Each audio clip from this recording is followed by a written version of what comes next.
আমরা সবসময় একটা হাদিস পড়ি যে আত-তাকদিরু লা ইয়ারুদ্দু, তকদির কখনো পরিবর্তন হয় না। আমরা সবসময় এটা বলি তকদিরে যেটা আছে সেটা চেষ্টা করার দরকার নাই।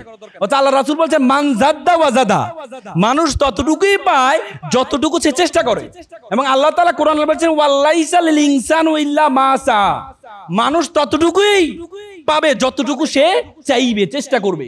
এবং আল্লাহ তাআলা কোরআন আরেকটা আয়াতে বলেছেন ইন্নাল্লাহা লা ইউগাইয়িরু বিকাউমি হাত্তা ইউগাইয়িরু বিআনফুসিহিম, কোন জাতির ভাগ্য আল্লাহ পরিবর্তন করে না, কোন ব্যক্তির ভাগ্য আল্লাহ পরিবর্তন করে না যতক্ষণ পর্যন্ত জাতি ব্যক্তি নিজের ভাগ্য পরিবর্তন করার চেষ্টা না করে।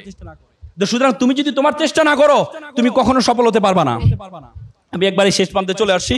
আমি তোমাদেরকে আমার 2014 সালে আমার মনে আছে আমি মুম্বাইতে ভারতের ইন্দোর প্রদেশে গিয়েছিলাম। ইন্দোর প্রদেশ মধ্যপ্রদেশের রাজধানী ইন্দোরে আমাদের সাউথ এশিয়ান ডিবেট কম্পিটিশন অংশগ্রহণ করার জন্য আমি বাংলাদেশের হয়ে নেতৃত্ব দিয়েছিলাম।